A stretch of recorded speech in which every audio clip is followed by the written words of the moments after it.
வணக்கம் மாணவர்களே, இன்னைக்கு நம்ம பார்க்க போகிறது 5ஆம் வகுப்பு பருவம் 2ல் உள்ளது. 2ல் எதனாலேங்கிற பாடலை தான் நம்ம படிக்க போகிறோம். எதனாலே பல வண்ணம் வானில் எதனாலே, விண்மீன் ஒளிர்வது எதனாலே, ரோஜாப்பூ சிவப்பது எதனாலே, இலைகள் உதிர்வதும் எதனாலே, மின்மினி மின்னுவது எதனாலே, பறவைகள் பறப்பது எதனாலே, மின்னல் மின்னுவது எதனாலே, மேகம் கருப்பது எதனாலே, கடலின் அலைகள் எதனாலே, அனைத்தின் காரணம் கண்டறிந்தால் அறிஞனாகலாம் அதனாலே என்கின்ற பாடல் மூலமாக நம்ம தெரிஞ்சுக்கிட்ட விஷயங்கள் என்ன அப்படின்னு சொன்னால், விண்மீன்கள், அதாவது வானத்தில் இருக்கக்கூடிய விண்மீன்கள் ஒளிர்வதற்கு என்ன காரணம், அதே மாதிரி அழகழகாக பூத்திருக்கக்கூடிய ரோஜா பூக்கள் சிவப்பு நிறத்தில் இருக்கக்கூடியது, அதுகள் மின்னுவதற்கு என்ன காரணம் அப்படின்னு சொல்லி கேட்குறாங்க. அதே மாதிரி இலைகள் உதிர்வது, இப்போ காற்று காலம்லாம் பார்த்தோன்னா மரத்தில் இருக்கக்கூடிய இலைகள் எல்லாமே என்ன ஆகிடும், உதிர்ந்து போயிடும், அப்படி தானே? அதே மாதிரி தான் அது உதிர்வதற்கான காரணம் என்ன. அடுத்தது மின்மினி மின்னுவது எதனாலே. மின்மினி பூச்செல்லாம் பார்த்தோம்னா நைட் நேரத்தில் அது போகும்போது பின்னாடி என்னென்னு பார்த்தோம்னா அப்படியே லைட் எரியிற மாதிரி இருக்கும், லைட் பூச்சின்னு சொல்லுவாங்க, இல்லைன்னா மின்மினி பூச்சின்னு சொல்லுவாங்க. அது பார்த்தோம்னா அது எதுக்காக அந்த மாதிரி இருக்குது. பறவைகள் பறப்பது எதனாலே, வானத்தில் எப்படி பறவைகள் பறந்து போகுது அப்படிங்கிற மாதிரி நம்ம சில இடத்துல ஏன் எதுக்கு என்னத்துக்கு அப்படிங்கிற போது நம்ம காரணங்கள் நம்ம கேட்டுகிட்டே இருப்போம். இது மாதிரி செஞ்சால் என்ன ஆகும், ஏன் இந்த மாதிரி நடந்துச்சு அப்படின்னு சொல்லி நம்ம ஒன்று நம்ம ஆராய்ச்சி பண்ணுறோம். அதே தான் நம்ம கொடுத்துருக்காங்க. மின்னல் மின்னுவது எதனாலே, மேகம் கருப்பது எதனாலே, கடலின் அலைகள் எதனாலே, அனைத்தின் காரணம் கண்டறிந்தால் அறிஞனாகலாம் அதாலே. அதான் என்ன சொல்கிறாங்க அந்த பாட்டில், விண்மீன், வானத்தில் இருக்கக்கூடிய விண்மீன்கள் ஒளிர்வதற்கு என்ன காரணம், ரோஜாப்பூ சிவப்பு நிறத்தில் இருக்கிறதுக்கு என்ன காரணம், இலைகள் உதிர்வதற்கு என்ன காரணம், மின்மினி, அதாவது மின்மினி பூச்சி போகிறது, அது மின்னிக்கிட்டே இருக்கிறதுக்கு என்ன காரணம். இப்போ இருட்டையெல்லாம் பார்த்தோம்னா 2-3 மின்மினி பூச்சி சொன்னால் அந்த இடமே நல்லா ஒளி மிக்கதாக இருக்கும், அதுக்கு என்ன காரணம்.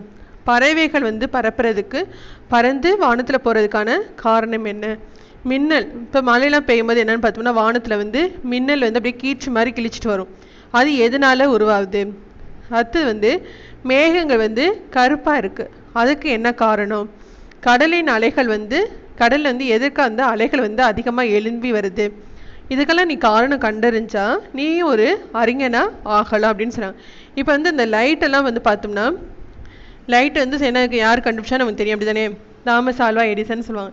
அதே மாதிரி பல விஞ்ஞானிகள் என்ன பண்ணியிருக்காங்கன்னா, ஒவ்வொன்றையும் ஏன் எதுக்கு எப்படி அப்படின்னு சொல்லி ஆராய்ச்சி மூலமாக தான் அவங்க கண்டுபிடிச்சிருக்காங்க. இப்போ பறவைகள் வானத்தில் பறக்கிறத 2 சகோதரர்கள் பார்க்குறாங்க. இது எப்படி இந்த பறவைகள் பறக்குது, நம்மளும் பறக்கலாமா அப்படின்னு சொல்லி அவங்களும் கண்டுபிடிச்சது தான் என்னன்னு பார்த்தோம்னா ஆகாய விமானம்னு சொல்கிறாங்க, பிளெயின் சொல்லுவாங்க இல்லையா. அதை கண்டுபிடிச்சது ஏன்னு பார்த்தோம்னா ரைட் சகோதரர்கள் அப்படின்னு சொல்கிறாங்க. இப்போ அதே மாதிரி தாமஸ் ஆல்வா எடிசன் என்னன்னா மின்விளக்கை கண்டுபிடிச்சாரு. இப்போ ஒவ்வொரு அறிஞர்களும் அதே மாதிரி அறிவியல் அறிஞர்கள் பல ஏன் எதற்கு எப்படி அப்படிங்கிற வினாக்கள் மூலமாக அவங்களுடைய அறிவியலை வெளிப்படுத்தினாங்க. அதை தான் கடைசி என்ன சொல்கிறாங்க, இந்த மாதிரி காரணத்தை நீங்கள் கண்டறிஞ்சிங்கன்னா நீங்களே என்ன ஆகலாம், அறிஞனாக மாறலாம் அப்படின்னு சொல்லியிருக்காங்க. சரி,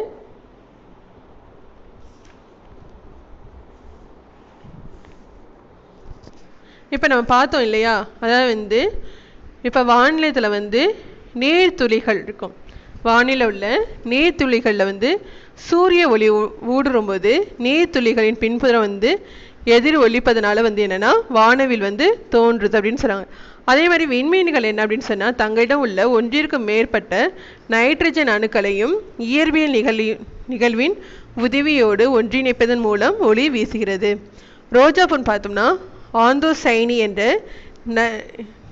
நறுமி இருப்பதா சிவந்த நிறத்தில் காணப்படுகிறது. கோடை காலத்தில் நீராவி போக்கை தடுப்பதற்கு தாவரத்திலிருந்து இலைகள்லாம் என்ன பண்ணுது, உதிரிக்கிறது அப்படின்னு சொல்கிறாங்க. பறவைகள் பறக்க காரணம் என்னென்னா, அவற்றின் எலும்புகளில் இருக்கக்கூடிய சிறகுகளை காற்றுப்பை, அதாவது ரெக்கை இருக்கு இல்லையா, ரெக்கையில் எலும்புகளில் என்னென்னா காற்று பைகளும் உள்ளது, அதனால் அது பறப்புகிறதுக்கு ஈஸியாக இருக்குது. மின் கீற்றுதல் என்பது மின்னல் மின்னுகிறது. மேகத்தின் அதிக அளவு நீர் இருப்பதால் சூரிய ஒளி ஊடுருவ முடியாது. அதனால மேகம் எப்படி இருக்குன்னா கருப்பாக இருக்கு. சரி, கடலுடைய அலைகள் தோன்றதுக்கு காரணம் என்ன அப்படின்னு சொல்லி பார்த்தோம்னா, பூமியின் மீது சந்திரன் ஈர்ப்பு விசை இருப்பதால் கடலின் அலைகள் அதிகமாக தோன்றுன்னு சொல்லியிருக்காங்க. இதுதான் இந்த பாடலுடைய பொருளாக இருக்குது.